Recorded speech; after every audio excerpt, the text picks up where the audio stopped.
149페이지 571번에 원래 질량 m인 물체가 EP의, 자 이거 잘 보셔야 돼요. EP의 속도가 아니라 EP의 운동량이에요. 그죠? 얘 속도는 모르는 거예요. 어쨌든 EP의 운동량을 갖고 가다가 정지에 있는 B하고 빵 충돌을 했더니 충돌 후에 이렇게 됐어요. 여러분 이거 좀 보세요. 얘 충돌 전에 EP였는데 충돌 후에 운동량 P 됐다? 운동량의 변화량 얼마? 마이너스 P. P가 줄었죠 지금. 즉 얘가 받은 충격량이 마이너스 P인 거죠. 얘는 이 방향으로 충격량을 마이너스 P를 받은 거예요. 충격량 I. A가 받은 충격량이 이건 거예요 지금. 맞죠? 그럼 얘가 P만큼 받았으면 B가 받은 충격량은? 당연히 P 아니에요? 둘이 주고받은 충격량이 어떻게 다를 수가 있어요. 서로 충돌했는데. 그죠? 그럼 얘가 마이너스 P를 받았으면 B도 P를 받은 건데 방향은 얘랑 반대로 받았을 테니 오른쪽으로 P를 받은 거죠.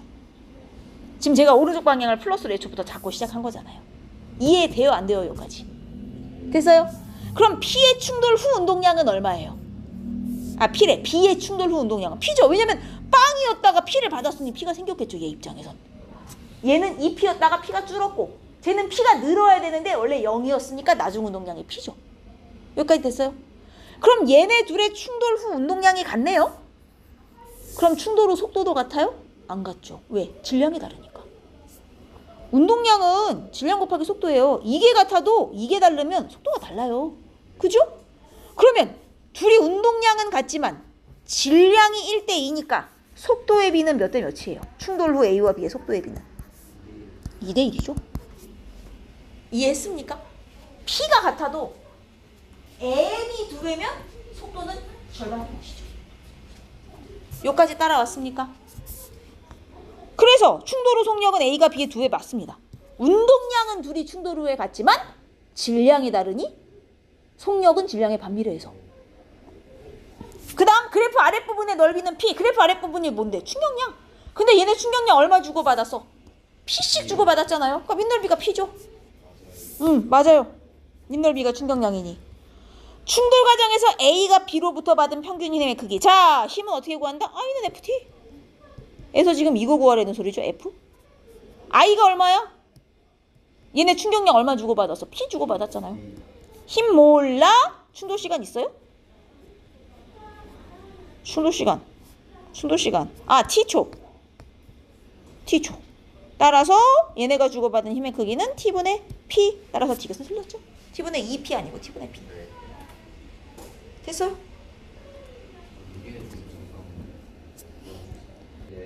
자, 72번도 갑시다. 일단 힘시간 그래프 민넓이가 충격량인 건 내가 알겠다 이거예요. 그런데 이 물체는 처음에 정지 상태였기 때문에 원래 운동량이 빵이었어요.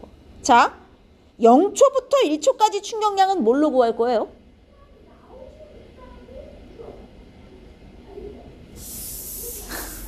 여러분, 왜 이걸 고민하죠?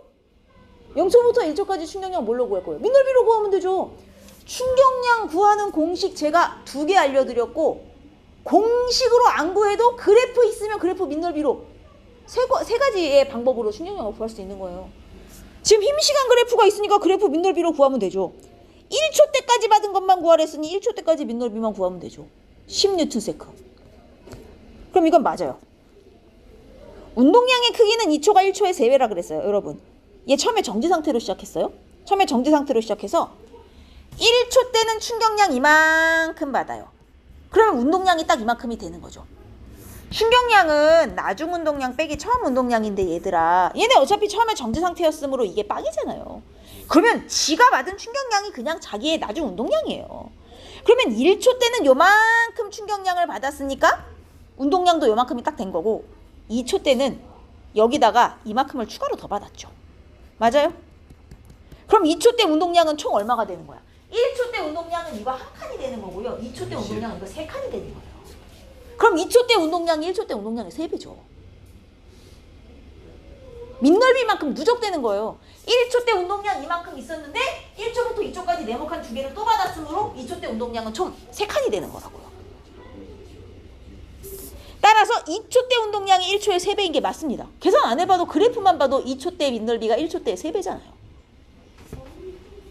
3초 3초일 때, 자, 이건 어쩔 수 없어요. 이건 계산하셔야죠. 3초 때는 여기까지 받았으므로 이만큼이 다 얘의 총 충격량이 되거든요. 민넓이가 얼마냐? 10자리가 6칸이니 60이에요. 충격량은 구하는 게 뭐예요, 근데? 아, 속력. 그러면 속력 공식이니까 충격량은 이 공식 써야 되잖아요. 나중 운동량 빼기 처음 운동량. 어차피 처음 운동량 빵이에요. 왜? 정지에 있었으니까. 그럼 운동량 60Nm/s는 질량이 얼마짜리예요? 2km 곱하기 속도. 이거죠? 속도 얼마? 30. 됐네. 끝. 개 쉽네. 자, 70부터 봅시다. 얘네 잘 보세요. A는 원래 얼마의 운동량을 갖고 출발했어요? 오른쪽 8MV. 오른쪽 8MV를 갖고 출발했어요. 제가 오른쪽을 플러스로 잡겠습니다. 근데 충돌한 후에는 튕겨 나와갖고 속도가 얼마인지 몰라요. 근데 왼쪽으로 가죠. 마이너스 뭐식이겠죠? 운동량이? 자, 그 다음 B는 원래 얼마를 갖고 출발했어요? 6MV. 오른쪽이니까 플러스 6MV. 자, B 정지했어요. 그럼 얘 나중 운동량 얘 그냥 빵이죠, 빵. 그러면 우리가 B의 운동량 변화량은 알아요. B는 운동량이 얼마나 변했어요? 크기로만 따졌을 때 6MV. 얘 줄었으니까 마이너스가 붙어야 되지만, 그럼 얘는 충격량을 마이너스 6MV를 받은 거죠.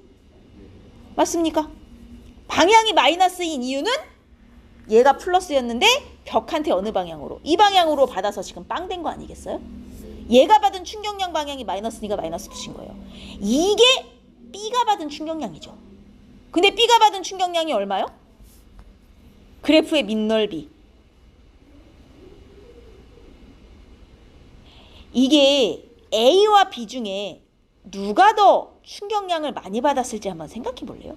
여러분, 얘는 6MV로 가다가 빵 됐고요. 얘는 8MV로 가다가 튕겨가 나와서 반대 방향 충격량이 생겼다요. 일단 둘 중에 누가 더 많이 받은 거예요? 충격량을? A예요? B예요? A가 많이 받았다는 건 알겠어요? 얘가 가다가 정지했어도 8MV예요. 반대 방향으로. 그죠? 근데 추가로 튕겨 나왔으니 8MV보다 더 받았다는 얘기죠, 사실은. 다 마이너스 방향으로. 맞습니까? 그러니까 무조건 A가 B보다 많이 받은 거니까 밑넓이 넓은 게 무조건 A 그래프예요. 일단 거기까지는 알겠죠. 이게 B 거거든요.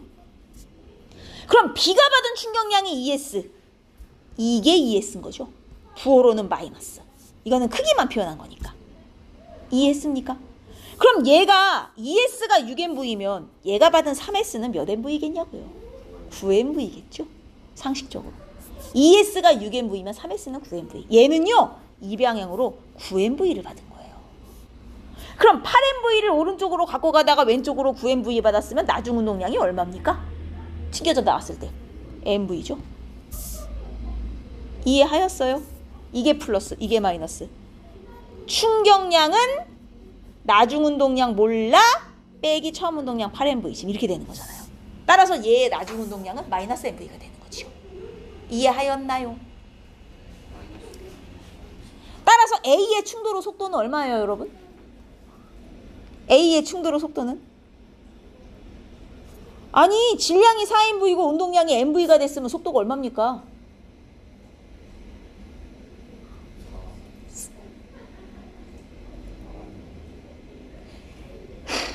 여러분, 운동량이 공식이, 여러분 제발 공식 좀 쓰세요.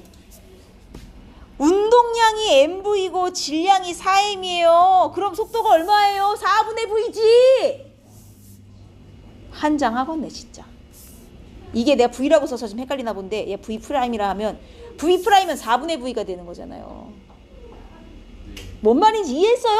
운동량이 충돌 후에 MV인데 질량이 4M이면 속도가 4분의 V죠. 이해하셨냐고. 여기까지 나와야죠. 이 공식을 못 쓰면 어떡해요. 그럼 니은이 B냐? 맞아요? 기억이 B죠? 틀렸고. S는 3MV냐? 그죠? ES가 6MV니까 S는 3MV죠. 벽과 충돌 후 A의 속력은 V? 아니죠. 4분의 V.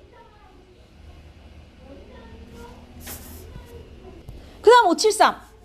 573도 봐봐요. 자, 얘는 좀 주의하셔야 돼요. 속도시간 그래프야. 왜 탄 거 대답 좀 해보자. 속도시간 그래프는 무엇을 봐야 합니까? 기울기가 뭔데? 속도 시간 그래프의 기울기가 뭔데? 민넓이가 이동거리. 기울기는 가속도인데 여기는 지금 기울기가 없잖아요. 일자니까. 속도 시간 그래프는 민넓이가 이동거리. 이거 중학교 2학년 때. 자, 다시 속도 시간 그래프는 민넓이가 이동거리예요. 근데 여튼 중요한 게 물체 A가 정지에 있던 B와 충돌하여 한 덩어리가 됐어요. 여러분, 물체 A의 속도가 원래 얼마였는지 알아요? 3. 자, 충돌 전 A의 운동량 구해볼래요? 얼마? 충돌 전 A의 운동량? 여기까지, 아이고, 3kg/s죠. 여기까지는 구하잖아요. 충돌 전 B의 운동량은요? 빵이죠. 정지에 있었는데. B는 정지에 있었어요. 지금 문제상. 그죠? 자, 여러분. 충돌 전과 충돌 후 운동량의 총합은? 같다. 무슨 법칙? 운동량 보존 법칙. 그럼 충돌 전 얘네 총 운동량 얼마예요? 3이죠. 그럼 충돌 후에도 얘네 거 다 합쳐서 얼마 나와야 돼? 3 나와야 돼요. 근데요, 여러분 붙어서 같이 가잖아요. 충돌 후 운동량을 제가 P라 하면요. 얘네 붙어서 같이 가면요. 3kg짜리 물체 한 개랑 똑같이 취급하는 거예요. 그래서 3kg짜리 물체 한 개가 얼마의 속도로 같이 굴러가는구나. 왜냐면 붙어서 가니까 속도가 같을 거 아니에요. 이게 똑같이 얼마가 나와야 돼? 다 합쳐서 3이 나와야 되는 거예요. 따라서 충돌 후 얘네들의 속도는 1m/s가 돼야 되는 거예요. 근데 여기에 1m/s라고 친절하게 알려줬지만 사실 안 알려줘도 운동량 보존으로 푸실 수가 있어야 되는 거죠. 충돌 전 총 운동량과 충돌 후 총 운동량은 같아야 되는데 둘이 붙어서 같이 굴러가는 경우 그냥 3kg짜리 하나처럼 취급해도 상관없다. 왜냐? 속도가 똑같으니까. 이해했습니까? 이렇게 보시는 거예요. 운동량 보존으로 푸시면 제일 쉬워요.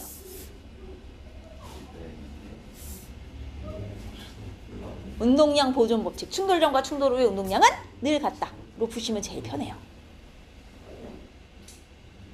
이게 운동량 보존을 써야 될 때가 언제냐면요. 우리 아까 전에 앞에 물체들처럼 A 혼자 튕겨나오고 B 혼자 따로 튕겨나오고 이럴 때는 운동량 보존을 못 써요. 둘이 서로 충돌할 때 쓸 수 있는 거야. 둘이 서로 충돌할 때. 그래서 충돌하기 전과 충돌한 후에 운동량이 무조건 다 똑같다. 이걸로 쓰시는 거거든요. 그럼 기억 봐봐요. 충돌 전 A는 3이 맞죠? 충돌 전 운동량은 A는 3이 맞잖아요. 기억은 맞는 거잖아요. 그죠? 왜요? A 3 맞잖아요. 그 다음 충돌 과정에서 자 B 것만 물었어요. B 거. B 원래 빵이었거든요. 얘 충돌 후에 이거는 합친 운동량이고요. B 것만 치면 운동량이 얼마예요? B의 충돌 후 운동량만 계산하면 얘 질량이 몇 킬로야? 2kg. 곱하기 속도 1이죠. 그래서 충돌 후에는 2예요. B만 따져보면. 그럼 0에서 2가 됐으니까 얘는 충격량 2를 받은 거죠. 따라서 니은 맞아요. A가 받은 충격량은 여러분 이것도 충격량이란 똑같은 말이죠. 결국. 운동량의 변화량 이꼴 충격량 아니에요? A가 받은 충격량과 B가 받은 충격량이 다를 수가 있어요? 이거는 문장 자체만 읽어봐도 틀릴 수가 없는 얘기예요. A와 B가 충돌했는데 둘이 받은 충격량이 어떻게 달라요? 무조건 같이. 계산해 볼 필요도 없어요. 알겠습니까? 우리는 오늘 어디를 갈 거냐면 앞으로 좀 가실 거예요.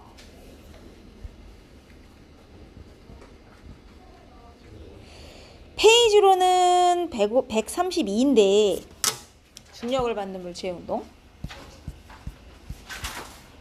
128쪽에 중력과 역학 시스템 있잖아요. 여기를 다음 주에 메탄하고 유심만 따로 할 거고 창현은 여기를 이번에 시험을 봤으니까요. 132쪽의 앞부분 자유낙하도 사실 창현에 이번에 했어요. 근데 우리 이제 수평으로 던진 물체의 운동을 해야 되는데 이거 하려면 어차피 자유낙하를 또 해야 되거든요. 이게 자유낙하랑 섞여 있는 거기 때문에 그러면 자유낙하라고 하는 것은 그냥 이렇게 들고 있다가 뚝 떨어뜨린 건데 뭐 단순하게 생각해 봅시다. 자유낙하하는 물체는 떨어지면서 옛날에 했죠. 중학교 때도 하고 자유낙하하는 물체는 떨어지면서 속력이 어떻게 된다? 빨라진다죠. 왜? 아이, 다 여러 번 배웠어요. 여튼 중요한 건 자유낙하하는 물체는 떨어지면서 속력이 빨라지는데? 그럼 잘하겠네. 자유낙하하는 물체는 떨어지면서 속력이 얼마나 빨라지나요? 얼마의 9.8m/s씩? 1초당. 그럼 우리가 그걸 1초당 9.8씩 빨라진다 해서 중력 가속도가 9.8m/s 제곱이다. 자, 여러분 속도와 가속도의 개념을 여러분이 구분을 잘 못하시는데 속도는 단위가 m/s고 그냥 지금 속도가 9.8m/s다 이럴 때 쓰는 것이고요. 가속도는 단위가 m/s 제곱이고요. 얘는 만약에 9.8m/s 제곱이다 하면 이게 무슨 뜻이야? 1초당 9.8m/s씩 속도가 빨라진다는 의미죠.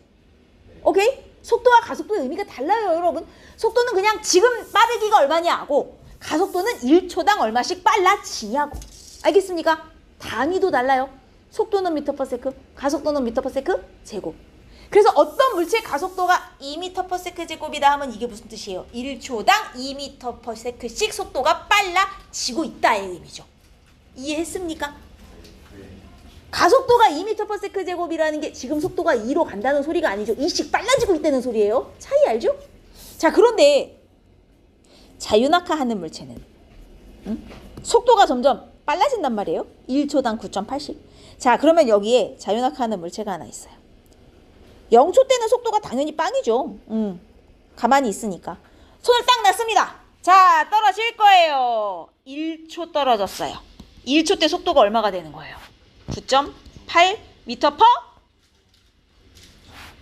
지금 내가 속도를 물었어요? 가속도를 물었어요? 1초 때 속도가 얼마냐고 물었어요. 그럼 1초 때 속도는 얼마? 9.8m/s인 거예요. 이 순간의 속도가.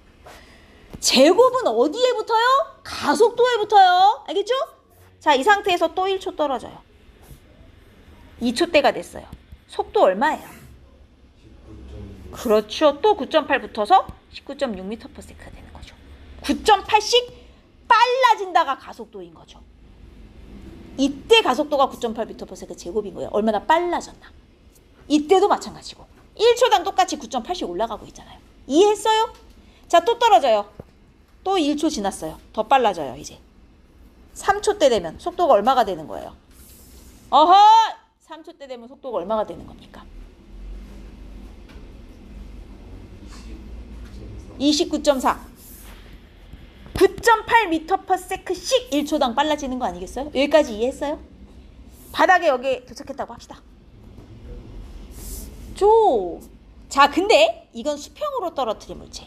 여러분, 그러면 이렇게 자유낙하 시킨 물체는 왜 속도가 일정하게 빨라져요? 왜 1초당 9.8씩 빨라지는 거예요? 힘을 받아서 안 받아서? 받아서. 그 힘의 정체가 뭔 거야? 중력인 거지, 그지? 근데 중력을 어느 방향으로 받냐면, 자, 우리 아래 방향이라고 이제 표현하지 말고 중력의 방향을 표현하는 유식한 말이, 수직도 아니고요. 중력은 어느 방향이다라고 우리 유식하게 표현하죠? 중력의 방향은? 그렇죠. 지구 중심 방향. 항상 지구 중심 방향. 다른 말로도 한번 표현해 봅시다. 중력은 지구 중심 방향이다. 또 다른 말. 표현하는 말이 또 있는데. 중력의 방향은 지구 중심 방향이다. 다른 말은?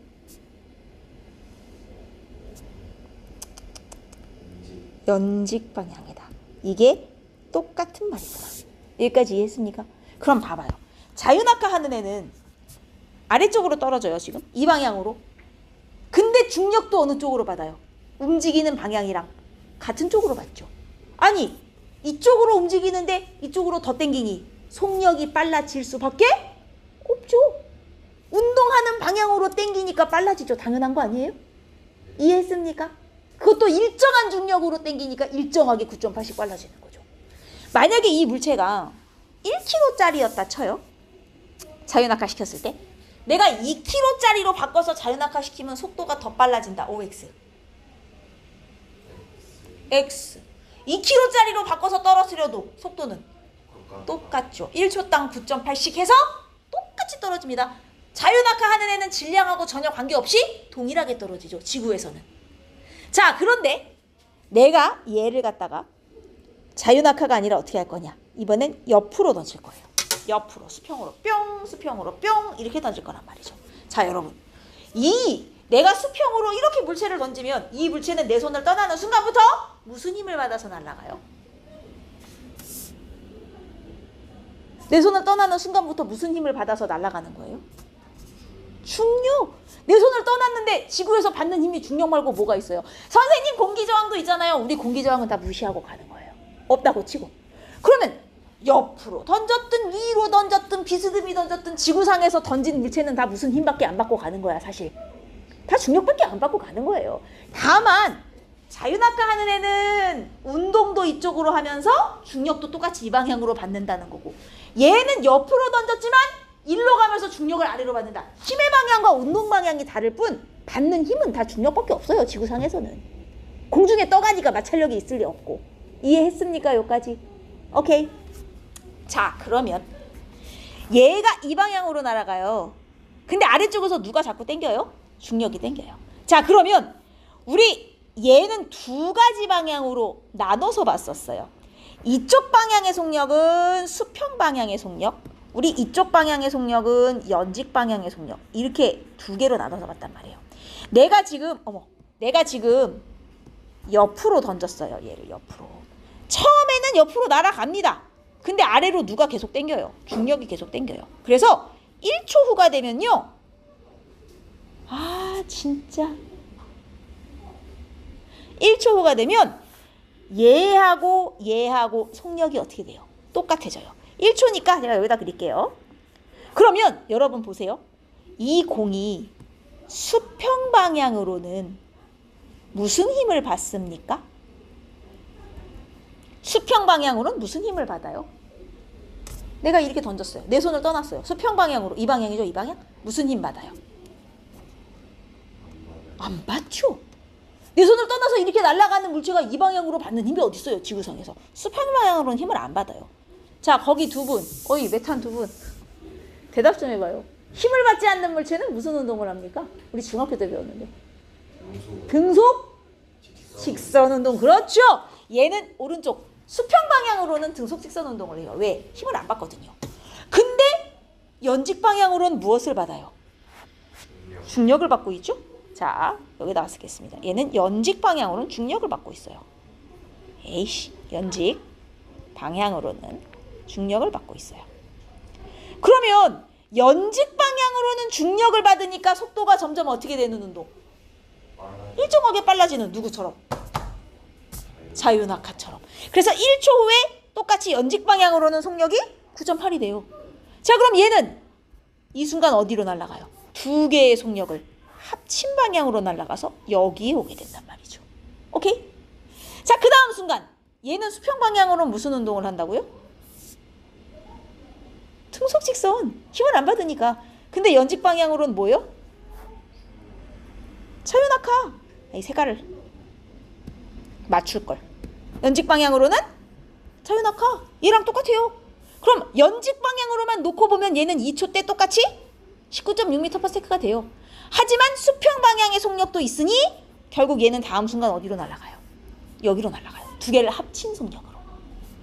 3초 때 수평 방향으로 무슨 운동합니까? 등속 직선. 이 방향으로는 속력이 지금 변한 적이 없는 거예요. 계속 똑같은 운동을 해요. 근데 연직 방향으로는 계속 중력을 받고 있으므로 점점 빨라져요. 그래서 얘랑 똑같이 3초 때 29.4가 돼요. 연직 방향으로는. 자, 그럼 다음 순간 어디로 가요? 에이씨, 진짜 요새 이렇게 말을 안 듣지? 다음 순간 어디로 가요? 두 개를 합친 방향으로 날아가요. 이렇게 다음 순간 여기에 와요. 이해했습니까? 자, 이게 자유낙하한 물체와 수평으로 던진 물체의 운동이에요. 두 물체는 내가 동시에 한 놈 떨어뜨리고 한 놈 옆으로 던졌다. 바닥에 누가 먼저 떨어지죠? 동시에 떨어져요. 자, 여러분, 바닥에 떨어지는 건 수평 방향 운동의 영향입니까? 연직 방향 운동의 영향입니까? 즉 화살표로 치면 초록이에요, 파랑이에요? 바닥에 떨어지는 건 파랑 화살표의 역할이죠. 근데 파란 화살표는 결국 옆에 있는 누구랑 똑같아요. 따지고 보면 자유낙하랑 다를 바 없어요. 요 초록 방향 화살표 수평 방향의 힘은요, 수평 방향의 운동은 바닥에 떨어지는 거랑은 아무런 관계가 없는 운동이에요. 따라서 바닥에 떨어지는데 걸리는 시간은 둘이 어때요? 똑같아요. 무조건 동시에 떨어져요. 만약에 내가 하나는 1kg 하나는 2kg짜리 써서 이렇게 했어요. 하나 떨어지고 이렇게. 자, 바닥에 누가 먼저 떨어져요? 똑같아요. 질량과도 관계없고요. 내가 얼마나 멀리 던졌냐 하고도 관계없어요. 바닥에 떨어지는 건 뭐하고 상관이 있어요? 바닥에 떨어지는 건 높이하고만 상관이 있어요. 왜? 어차피 바닥에 떨어지는 건 연직 방향 운동에 의해서만 결정되는 건데 내가 둘 다 똑같이 같은 높이에서 자유낙하 시키면 바닥에 무조건 동시에 떨어지잖아요. 질량에 관계없이. 그쵸? 그러니까 한 놈은 자유낙하 한 놈은 옆으로 던져도 바닥에 떨어지는 건 다 자유낙하에 의해서만 결정되는 거기 때문에 질량 그 무엇과도 관계없이 높이만 같으면 동시에 떨어지는 거야. 이해했어요? 이해했어요? 자, 그러면 내가 얘를 A라 하고 얘를 B라 할게요. 잘 보세요. A와 B의 운동에 대한 설명으로 내가 하는 말이 맞는지 틀린지 대답해 보세요. A와 B는 둘 다 1kg예요. 둘 다 1kg. A와 B가 받는 중력의 크기는 같다. OX. 중력은 둘 다 얼마로 같아요? 9.8 뉴턴. 그렇죠. 중력 어떻게 계산하는 거예요? 기억 잘하네. 중력의 다른 이름이 뭐예요? 무게.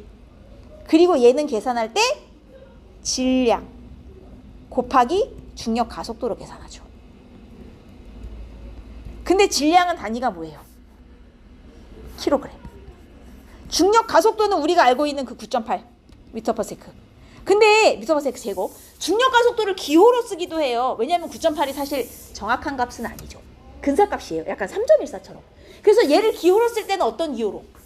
중력 가속도 G로 써요. 이렇게 써도 똑같아요. 그 다음 무게와 중력은 같은 의미로서 단위를 무엇을 쓰나? 그렇죠. 그래서 뉴턴은 킬로그램 곱하기 중력 가속도예요.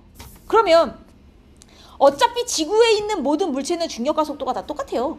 다 9.8씩 빨라지잖아요. 그죠? 근데 이게 다르면 중력은 달라질 수도 있어요. 질량이 무거운 물체일수록 중력은 많이 받아요. 자, 그러면 A와 B는 중력의 크기를 똑같이 받는다. 맞죠? 둘 다 1kg니까 중력도 똑같이 9.8N 받고 있는 겁니다. A와 B는 중력 가속도의 크기가 같다. OX. 당연하죠. 둘 다 중력 가속도 얼마? 9.8. 이거는 지구상의 모든 물체는 다 똑같이 받는 거예요. 그죠? 지구상의 모든 물체는 다 중력 가속도 9.8 m/s 제곱을 받고 있어요. 자, A와 B가 받는 힘의 방향은 같다. OX. A와 B 둘 다 무슨 힘을 받는데? 중력밖에 안 받죠. 중력의 방향은 어느 방향? 연직 방향, 지구 중심 방향. 그렇죠? 그럼 얘네 둘 다 지구 중심 방향으로 중력을 받고 있으므로 힘의 방향 똑같습니다. A와 B의 운동 방향은 같다. OX. A는 어느 쪽으로 운동 중? 자유낙하. B는 어느 쪽으로 운동 중? 지금 제가 B는 세 가지 종류의 화살표를 그려놨는데 이 중에 실제 B의 운동 방향은 무슨 색 화살표예요? 실제 B의 운동 방향은 셋 중에 B는 실제 어느 경로를 따라 운동하고 있는 거예요? 이 세 개 화살표 중에. 핑크, 보라색, 보라색. 그죠? 뭔 말인지 이해했어요? B는 초록 방향, 파랑 방향 두 가지의 속력을 동시에 가져요. 실제 날아갈 때는 두 개를 합친 방향으로 날아가죠. 그러니까 B의 운동 방향은 지금 보라색 화살표인 거예요. A와 B의 운동 방향은 같지 않아요. A는 이렇게 떨어지지만 B는 이렇게 가잖아요. 맞아요? 자, A는 운동 방향과 힘의 방향이 같다. OX. A는 운동 방향도 지구 중심 방향. 힘의 방향도 지구 중심 방향. B는 운동 방향과 힘의 방향이 일치한다. OX.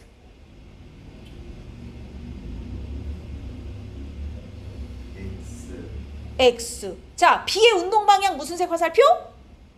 보라색 화살표. B가 받는 힘의 방향은? 그렇죠. 화살표로 치면 파란색 화살표. 왜? 힘은 중력밖에 안 받으니까 중력은 무조건 지구 중심 방향이잖아요. 운동은 이렇게 하고 있지만 힘은 지금 이렇게 수직으로 받고 있는 거예요. 운동 방향과 힘의 방향이 같아 안 같아? 안 같죠. 그러니까 이렇게 비스듬히 날아가는 거예요. 운동 방향과 힘의 방향이 같으면 계속 같은 운동 방향으로 가게 돼 있어요. 근데 쟤처럼 운동 방향과 힘의 방향이 다르잖아요? 그럼 애가 계속 방향이 변하게 돼 있다고요. 오케이. B는 운동 방향과 힘의 방향이 같지 않은 거예요. 자, A와 B는 바닥에 도달하기 직전 속력이 같다. OX. 바닥에 도달하기 직전 속력이 같다. O예요? X. 잘 보세요. A와 B는 바닥에 도달하기 직전 연직 방향의 속력은 같아요. 연직 방향의 속력은. 하지만 B는 이 속력에 뭐가 더해져요? 수평 방향의 속력이 더해져서 실제로 이렇게 가잖아요. 이 화살표와 이 화살표가 길이가 같아요? 아니요. A와 B의 바닥에 도달하기 직전 연직 방향의 속력은 같다. 이랬으면 맞는 말이지만 바닥에 도달하기 직전 A와 B의 속력이 같다 그랬으면 이건 틀려요. B는 연직 방향 속력에 수평 방향 속력을 더한 속력을 갖고 가잖아요. 차이를 알겠어요? 연직 방향만 같은 거예요. 연직 방향만. 이해했어? 완전 이해 안 됨? 어디가 이해 안 됨? 아니, 이 화살표랑 이 화살표는 같은 게 맞아요. 이건 연직 방향 속력이니까. 하지만 B는 거기에 이게 더해지잖아요. 그럼 실제로는 이만큼의 속력으로 가잖아요. 여러분, 이게 이 화살표의 길이가 속력의 크기를 의미해요. 그래서 연직 방향을 오면 길이가 다 똑같아요. 연직 방향은. 왜냐하면 연직 방향으로 속력이 같으니까. 근데 실제 B의 속력은 보라색이에요. 연직 방향 속력에 수평 방향 속력을 더한 거. 그러니까 요 초록 화살표랑 저 보라 화살표는 길이가 같을 수가 없잖아요. 실제 속력은 같지 않은 거예요. 연직 방향의 속력이 같은 거라니까요. 무슨 말인지 이해했어요? 저 이해를 못했는데, 신원준 씨. 진짜 이해했어요? A와 B는 연직 방향으로는 같은 운동을 하고 있지만 B는 거기에 수평 방향 운동이 더해지기 때문에 실제 눈으로 보이는 운동은 같지 않은 거예요. 하지만 바닥엔 동시에 떨어지죠. 왜? 바닥에 떨어지는 건 수직 방향에 의해서만 영향을 받으니까. 연직 방향에 의해서만. 이해했어? 좋아요. 자, 그러면 이걸 이제 뉴턴이 지구에서 대포 쏘는 거. 대포를 쏘는데 여기서 대포를 이렇게 뺑 쐈어요. A점에 떨어져요. 이건 중력을 받으니까 당연히 이렇게 떨어질 수 있죠. 조금 더 세게 쏴볼까요? 그러면 좀 더 멀리까지 가겠죠? 여기까지 떨어졌어요. 조금 더 세게 쏴볼까요? 한 여기까지 가요. 엄청 세게 쏘면 아이고 한 바퀴 돌아서 내 뒤통수를 칠 수도 있겠구나. 가능 불가능? 가능합니다. 이렇게 해서 만들어 놓은 도구가 뭐? 인공위성. 이게 뉴턴의 무슨 실험? 사고 실험. 뉴턴이 이 실험 진짜 했어? 안 했어요. 이 사람도 머릿속에서만 했다니까요. 그때 당시에 이렇게 한 바퀴 돌릴 수 있는 기술이 어디 있어요. 그죠? 그래서 점점 세게 쏘다 보면 언젠가는 한 바퀴 돌아 내 뒤통수를 치겠구나. 이렇게 생각했단 말이에요. 머릿속으로. 자, 그러면 요 ABC의 운동을 보고 지금부터 내 얘기가 맞는지 틀리는지 말해봐요. ABC는 다 똑같은 물체예요. 질량은 다 똑같다고 칩시다. ABC가 받는 중력의 크기는 같다. OX. 그건 당연히 맞죠. 둘 다, 셋 다 질량이 똑같다 그랬으니까 1kg 중력 똑같이 받아요. ABC가 받는 중력의 방향은 모두 일정하다. OX. X죠. 자, A는 중력을, 자 보세요. 날아가다가 지금 이렇게 받아서 떨어진 거고요. B는 여기까지 오면 중력을 어디로 받아요? C는요, 잘 보세요. 여러분 중력의 방향은 어디에 있으나 지구 중심 방향 아니에요? A는 요만큼밖에 안 날아왔으니까 중력을 이렇게 받아서, 너무 그림이 이상하다. 중력 이런 식으로 받아서 떨어진 거고, B는 이만큼 날아왔으니 어디에 있든 지구 중심 방향으로 중력을 받아서 떨어진 거고, C도 어디에 있든 지구 중심 방향. 여러분 얘네가 받는 중력의 방향 지금 다 일정해요? 일정하지 않은데요? 계속 변하네요. 이해했어요? 선생님 아까는 아니었잖아요. 아까 이렇게 자연낙하 시킨 애랑 옆으로 떨어뜨린 애는 얘도 중력을 계속 이쪽, 얘도 어디 있으나 중력은 이쪽. 똑같았잖아요. 자, 이거는 바닥면이 평평하잖아요. 둘이 거리가 가까우면 평평한 일직선상의 바닥에서 중력을 받기 때문에 지구 중심 방향이 다 똑같은 거예요. 근데 얘네는 겁나 멀리 던졌잖아요. 이게 그림상으로 예를 들어 내가 엄청 엄청 멀리 던져서 바닥이 이렇게 공면이 되는 순간, 그래서 A는 이렇게 떨어지고 B는 이렇게 떨어지고 C는 이렇게 떨어지는 이 정도 그림이 되면 이때는 중력의 방향이 같지 않은 거예요. 거리가 엄청 멀어졌기 때문에 이때는 A는 지구 중심 방향 이런 식으로, B는 이런 식으로, C는 이런 식으로 지금 지구 중심 방향이 다 달라지는 거예요. 얘는 아예 한 바퀴 돌잖아요. 무슨 말인지 이해했어요? 이게 바닥면이 평평하면 되게 둘이 가까운 거리, 얼마 안 되는 거리까지 떨어진 거예요. 이 경우는 중력 방향이 똑같아요. 근데 이렇게 지구의 바닥이 곡선이 되는 순간 내가 엄청 멀리까지 던졌다는 뜻이잖아요. 이러면 얘네가 받는 힘의 방향이, 중력 방향이 바뀔 수 있어요. 지구 중심 방향. 이해했습니까? 여러분, 우리 같은 교실 안에 있는 우리들은 당연히 다 중력을 똑같은 방향으로 받고 있어요. 왜냐면 지구는 사실 구형이지만 우리는 엄청 조그맣고 딱 요 정도 직선 정도 거리에 우리가 밀조밀 모여있기 때문에 여기서는 지구 중심 방향이 다 똑같은 거예요. 근데 여기 사는 나하고 저기 사는 얘하고는 당연히 중력이 방향이 다르죠. 이 거리의 차이예요. 이거는 얼마나 가깝냐 뭐냐. 그래서 바닥면이 일자일 때는 얘네는 둘 다 같은 방향으로 계속 중력을 받고 있는 게 맞지만, 바닥면이 이렇게 곡선이 돼서 거리가 엄청 멀어지는 순간 얘네가 받는 힘의 방향은 달라지는 거예요. 이해하였습니까? 무슨 말인지.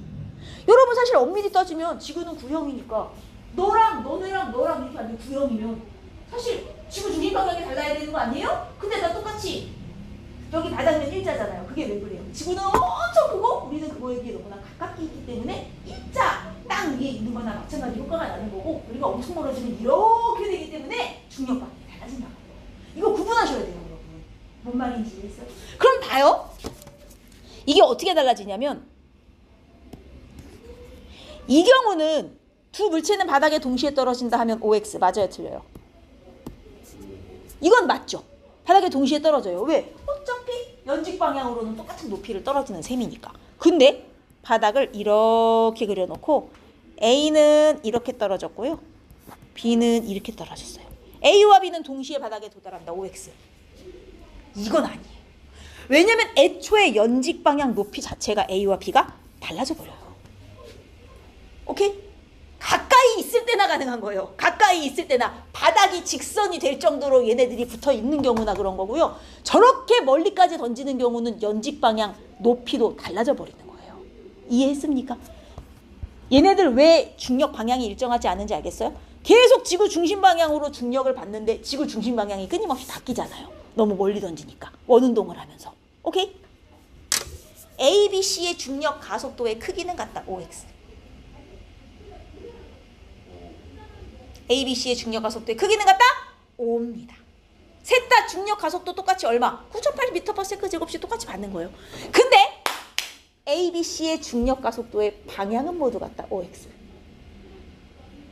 이건 아닌 거예요. 여러분, 이거는 창현도 이번에 다시 기억해 두셔야 되는 게요. 가속도의 방향은 누가 결정하는 거게요? 가속도 방향 이꼴 힘이 결정하는 거예요. 내가 받는 힘의 방향이 곧 가속도의 방향이 되는 거예요. 그럼 얘네들 예를 들어 C만 놓고 봤을 때, C가 여기 있을 때는 중력을 이쪽으로 받고, 여기가 지구 중심 방향이니까 여기 있을 때는 이쪽으로 받고 여기 있을 때는 이쪽으로 받지 않습니까? 세 위치에서 힘의 방향이 모두 다르네? 그럼 C는요, 저 세 위치에서 가속도 방향도 모두 다른 거예요. 힘을 이쪽으로 받으면 가속도 방향도 이쪽인 거예요. 힘을 이쪽으로 받죠? 가속도 방향도 이쪽인 거예요. 힘을 이쪽으로 받아요? 가속도 방향도 이쪽. 힘의 방향이 계속 바뀌어요? 제 중력 가속도 방향이 계속 바뀌고 있는 거예요. 힘의 방향을 따라서. 중력 가속도의 크기는 어디서나 9.8 똑같아요. 그러나 방향이 계속 변하고 있는 거야. 왜? 힘의 방향이 바뀌거든요. 가속도의 방향은 힘의 방향이 결정하는 거기 때문에 힘이 바뀌면 가속도도 방향은 바뀌어요. 이해하였습니까? 자, 다시. A, B, C는 힘의 크기는 모두 같다? OX? A, B, C가 받는 힘의 크기는 모두 같다. OX. 왜냐면 얘네가 받는 힘은 뭐밖에 없어요. 중력. 내가 질량에다 똑같다 그랬으므로 중력의 크기는 똑같이 받는 게 맞아요. A, B, C는 힘의 방향이 모두 일정하다. OX? 건 아니에요. 지금 돌면서 힘의 방향이 계속 바뀌고 있어요. 그죠? ABC는 중력 가속도의 크기가 일정하다고 X. 그건 맞아요. 왜냐면 가속도는 100% 힘이 결정하는 거예요. 가속도의 크기도요. 힘의 크기. 아, 그리고 얘는 이제 여기 힘의 질량이 물론 비례하는 거지만, 그래서 얘네는 모두 똑같은 중력을 어디서나 중력의 크기는 같기 때문에 가속도의 크기도 같은 거예요. 그러나 가속도의 방향은 일정해, 안 일정해? 안 일정해요. 왜? 힘의 방향이 계속 바뀌니까 가속도 방향이 계속 바뀌고 있는 거예요. 그럼 딱 이렇게 말해요. C는 중력 가속도를 일정하게 받는다. OX. 자, 크기와 방향이라고 콕 집어 안 말해주고 그냥 중력 가속도라고 했어요.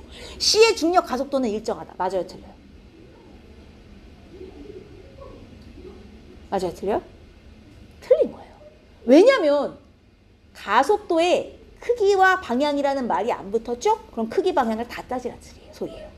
그럼 얘는 크기는 일정하게 유지되지만 방향이 끊임없이 변하고 있으므로 가속도가 일정하다고 표현하면 안 되는 거예요. 크기와 방향이 모두 일정해야 가속도가 일정한 겁니다.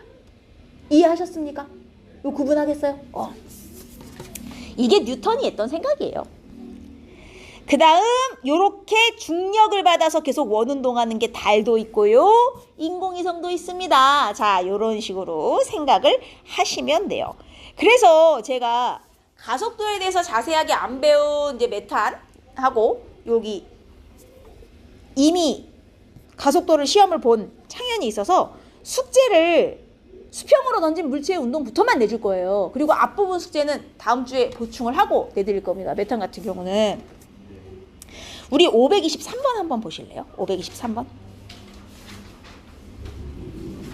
자, 여러분. 이런 문제들이 이제 시험에 실제로 나오는 것인데 얘 좀 보세요. 얘 수평 방향으로는 무슨 운동 중이겠어요? 수평 방향으로는 무슨 운동을 해서 바닥까지 왔겠어요? 등속 직선 운동. 얼마의 속도로? 5m/s 제곱의 속도로. 5m/s의 속도로. 연직 방향으로는 자유낙하를 해서 바닥에 떨어졌겠죠. 자, 이 물체가 바닥에 도달하는 데 걸린 시간을 구하시오. 너무 쉬운데? 바닥에 도달하는 데 걸린 시간.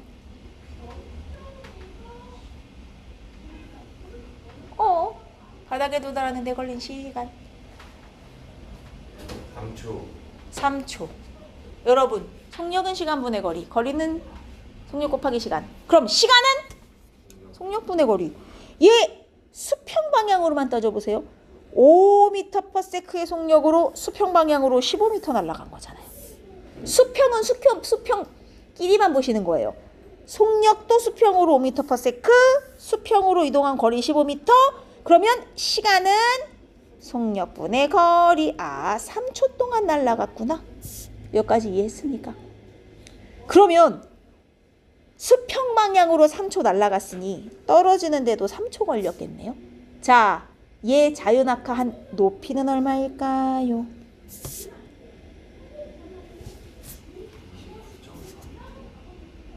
자, 이렇게 계산하시면 틀린다는 거예요.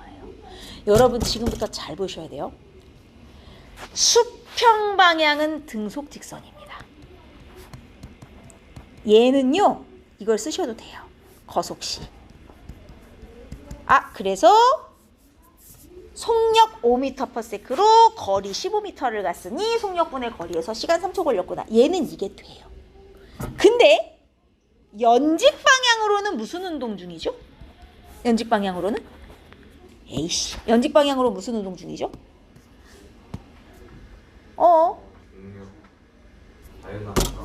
자유낙하의 다른 이름은 뭐예요? 속력이 일정하게 빨라지는 운동. 그렇죠. 등가속도. 여러분, 등가속도 운동할 때는 이걸 바로 집어 넣으시면 돼요? 안 돼요? 안 돼요. 얘 9.8로 3초 떨어졌지? 이 9.4? 이거 돼요? 안 돼요? 안 돼요. 얘는 그거 안 돼요, 여러분. 알겠습니까? 등속 직선에만 여기다 바로 넣으시는 거예요. 등가속도는 여기다 넣으시면 안 돼요. 그러면 얘는 어떻게 계산해요? 그래프 그리셔야 돼요. 자유낙하는 그래프 그리셔야 돼요. 자, 자유낙하는 무조건 그래프를 그리시는데 무슨 그래프? 여러분이 그리시는 그래프는 다 속도시간. 네, 다 속도시간. 딴 거 없어요. 그러면 자유낙하는 속력이 일정하게 빨라지는 운동이니까 속력 시간이 어떤 모양 그래프로 나와야 돼? 맞아요. 이렇게. 자, 여기다가 여러분이 아는 수치를 이제 넣으시는 거예요. 얘 시간 몇 초 떨어졌다고요? 3초 만에 떨어졌다는 건 이미 수평으로 구했잖아요. 그죠? 시간에 3초 찍어요. 3초. 그 다음 내가 구하고 싶은 거 뭐예요? 이걸 구하고 싶은 거 아니에요? 3초 때 3초 때 낙하한 높이를 구하고 싶은 거군요. 낙하한 높이면 뭘 구해야 돼요? 그래프에서? 그렇죠. 속력시간 그래프의 밑넓이를 구해야 낙하 높이 h가 나와요. 근데 지금 이걸 몰라요. 하지만 우린 뭐를 알죠? 속력을 몰라요. 뭐를 알죠? 가속도를 알죠. 얘는 자유낙하니까 중력가속도 얼마? 9.8로 쓰래잖아요. 그럼 기울기가 9.8이 나와야 된다고요.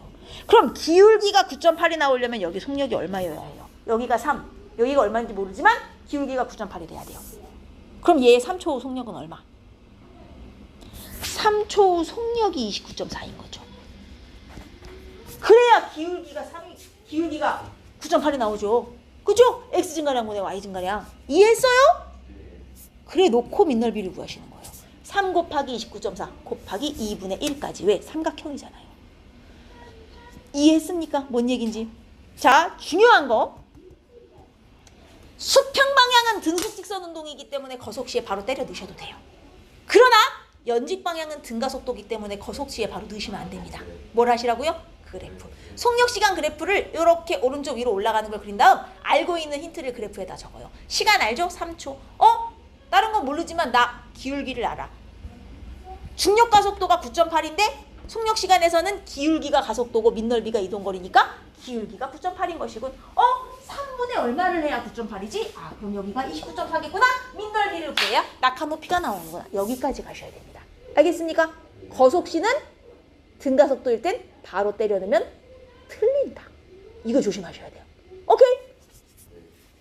좋습니다. 이런 것도요. 그럼 얘는 바닥에 떨어질 때 시간이 몇 초나 걸렸을까요? 얘는 2초 걸렸어요. 수평 방향 10m/s의 속력으로 수평 방향 20m를 갔으니까 얘는 수평 방향 등속 직선이니 거속시에 넣어도 돼요. 얘는 실제로 2초 걸린 게 맞아요. 여기까지 됐습니까? 그러면 이제 얘의 바닥에 도달하기 직전 속력은 얼마일까요? 이건 그래프 그리셔야 된단 말이에요. 얘의 바닥에 도달하기 직전 속력 시간 그래프 모양 그리신 후 시간 얼마? 아는 거 다 때렸나요? 2초. 그리고 얘 중력가속도 얼마? 9.8이니까 기울기가 9.8. 속도 시간에서는 기울기가 가속도잖아. 그러면 이게 19.6이겠구나. 바닥에 도달하기 직전 속력은 19.6이고 요 밑넓이를 구하면 여기까지 떨어지는 높이도 구할 수 있겠구나. 이렇게 되는 겁니다. 속도 시간 그래프는 기울기가 가속도, 밑넓이가 이동거리. 근데 자유낙하니까 기울기는 다 똑같이 중력 가속도. 이게 정해져 있는 거예요. 알겠죠? 수평은 거속시 해도 되지만 연직은 안 돼요. 조심하셔야 돼요. 꼭 그래프 그리셔야 돼요. 속도 시간 그래프. 두 개를 따로 계산하셔야 돼. 아주 좋아요. 그러면 예를 들어 자 A는 자유낙하 시키고 얘는 옆으로 던졌다고 합시다. 왜요? 옆으로 던졌어요. 자, 그랬더니 A가 바닥에 도달하는 순간 문제랑 관계없이 제가 물어보는 거예요. A가 바닥에 도달하는 순간 B도 같이 도달해서 A, B가 여기서 충돌했다고 칩시다. A, B가 같은 점에서 빵하고 부딪혔어요. 자, 이때 B의 수평 방향 속력을 더 빠르게 던지면 A, B는 충돌한다 안 한다? 지금 바닥에 도달하는 순간 충돌했어요. 그러면 A를 더 빨리, B를 더 빨리 충돌? 하는데 충돌하는 위치가 어디? 바닥보다 그렇죠. 위에서 충돌하는 거죠. 안 할 수는 없어요. 왜냐하면 얘를 더 빠르게 던지는 순간 얘가 여기까지 더 빨리 도착해요. 아까는 이렇게 시간이 바닥에 도달하면서 도착했지만 더 빨리 집어 던지면 바닥에 도달하기 전에 도착하죠. 근데 연직 방향으로 B가 이만큼 떨어졌으면 그 순간 A도 이만큼 떨어지는 거 아니에요? 더 위쪽에서 둘이 충돌하는 거예요.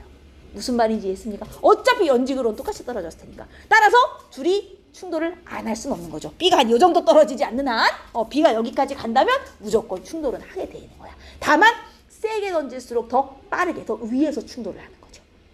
이해했어요? 연직으로는 똑같이 떨어지니까. 왜 이해 안 돼요? 강의 던지면 만날 수 있어요. 아깝게 던져서 B가 여기까지 떨어져서 끝나면 안 만날 수도 있죠. 하지만 동시에 떨어지긴 하겠죠. 시간상으로는. 됩니까? 여러분 그럼 내가 이것 한번 질문해 볼게요. 여기가 건물인데 내가 옥상에서 A와 B를 떨어뜨리는 거예요. 근데 A를 먼저 떨어뜨리고 0.1초 뒤에 B가 따라서 떨어진다. 이렇게 한번 생각해 봅시다. A 먼저 떨어뜨리고 다음에 B를 떨어뜨린 거예요. 자, A와 B 사이의 거리는 일정하다. OX. A와 B 사이의 거리는 일정하다. O 맞습니까? 일정하진 않고 점점 멀어지. 자, 결론부터 말하자면 점점 멀어지는 게 맞는데 이거를 그래프로 항상 자유낙하는 여러분 다 필요 없고 그래프로 생각하시는 게 제일 편해요. A와 B는 둘 다 자유낙하를 하고 있죠. 무조건 여러분은 속력시간 그래프예요. 무슨 그래프를 그려야 될지 고민할 필요가 없어요. 여러분은 다 속력시간 그리시는 거예요. A와 B는 둘 다 자유낙하죠. 그러면 A가 먼저 떨어지고 B를 조금 이따 떨어뜨렸단 말이에요. 하지만 둘 다 자유낙하니까 중력 가속도가 똑같죠. 속도시간 그래프에서 뭐가 가속도다? 기울기. 그래서 기울기가 똑같이 떨어져요. 지금 이렇게 나란하게 떨어지는 상황이다 이거죠. 자, 속도시간 그래프에서 기울기가 가속도? 뭐가 이동거리? 윗넓이가 이동거리죠. 그러면 자, 예를 들어 이만큼 떨어졌다 합시다. A가 이만큼 떨어질 때 B는 요만큼 낙하하는 거죠. 그럼 A가 낙하한 거리에서 B가 낙하한 거리를 빼면 요 나머지 사다리꼴처럼 생긴 요만큼이 A, B의 거리 차이가 되는 거예요. 맞습니까? 근데 그 다음 조금 또 떨어졌어요. 더 밑으로 갔어요. 그러면 A가 낙하한 거리는 이제 이만큼 낙하한 높이, B가 낙하한 높이 요만큼 빼면 나머지 요만큼이 A, B의 거리 차이가 나죠. 이 A, B의 거리 차이가 시간이 갈수록 점점 늘어나는 거 아니에요? 넓이가? 그죠? 얘네들은 시간이 갈수록 점점 멀어지는 겁니다. 근데 A와 B의 속도 차이는 계속 일정하게 유지가 되는 거죠. 속도 차이는. 하지만 거리는 점점 멀어지는 거. 오케이? 이해죠? 아우 좋아요. 이런 식으로 푸시면 됩니다. 요거 529번 한번 볼래요?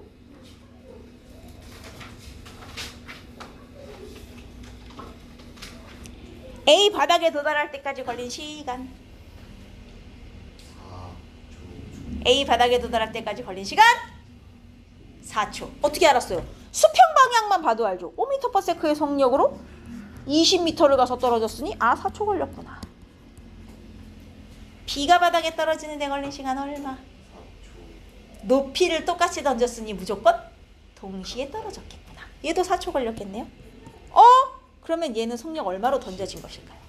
4초 동안 40m를 등속 직선 운동하여 날아갔으니 얘는 이만큼의 속력으로 출발한 것이구나. 어떤 식인지 알겠습니까? 얘네 자유낙하한 높이 구하라 하면 거속시 쓰면 돼, 안 돼? 안 되고 그래프 그려서 4초 동안 떨어진 밑넓이 구하셔야 되는 거예요. 이해했어요? 이거는 거속시 되고요. 이거는 거속시 안 돼요. 이게 핵심이에요. 생각보다 할만하죠? 안 어려워요. 이거 한번 해볼래요? 여러분 얘네 동시에 던졌어요. 그랬더니 같은 지점에 떨어졌대요. 동시에 던진 거예요. 동시에 떨어졌다고는 안 했어요. 던진 게 동시에 던진 거예요. 그럼 누가 먼저 떨어졌게요?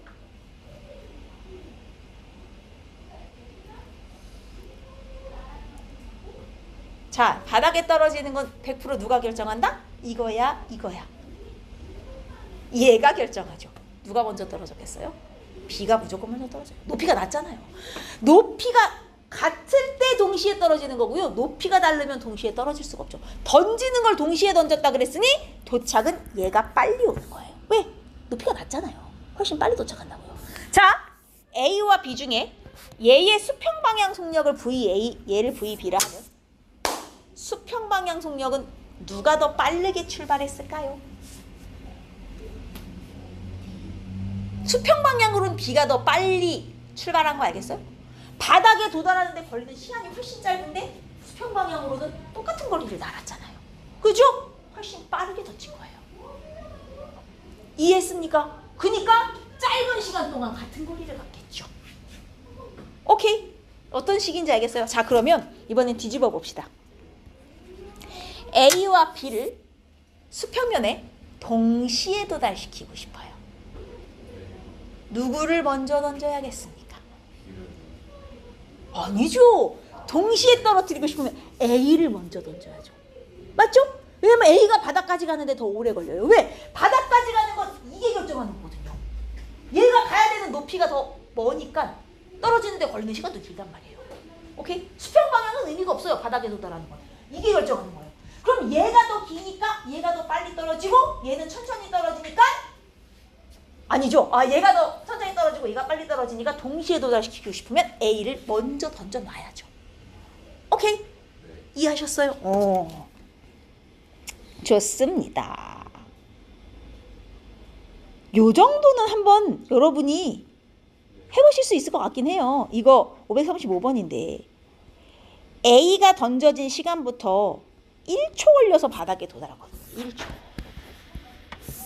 그럼 얘 1초 걸렸으니까 뭐 구할 수 있어요? 4.9m 1초. 이거 거속시 바로 하면 돼, 안 돼? 이건 안 돼요. 그래프 그려야 돼요. 알죠? 얘 그래프 그려서 속도 시간 그린 다음에 자료 낙하니까 이렇게 해놓고 시간 1초 표시. 이때 낙하 거리? 밑넓이가 4.9가 나와야 되는구만. 그러면 얘가 얼마인지 나오겠네. 어떤 식인지 이해되죠? 이렇게 찾는 거예요, 여러분. 오케이. 그럼 얘는 낙하 높이가 19.6이 나오려면 대체 몇 초나 걸렸을까? 이제 이거를 여러분이 계산을 그래프 그려서 다시 하셔야 되는 거예요. 왜? 기울기는 어차피 얘랑 똑같을 거거든요. 9.8. 왜? 중력과 속도는 같으니까. 이해했습니까? 단순 계산하시면 안 돼요. 응?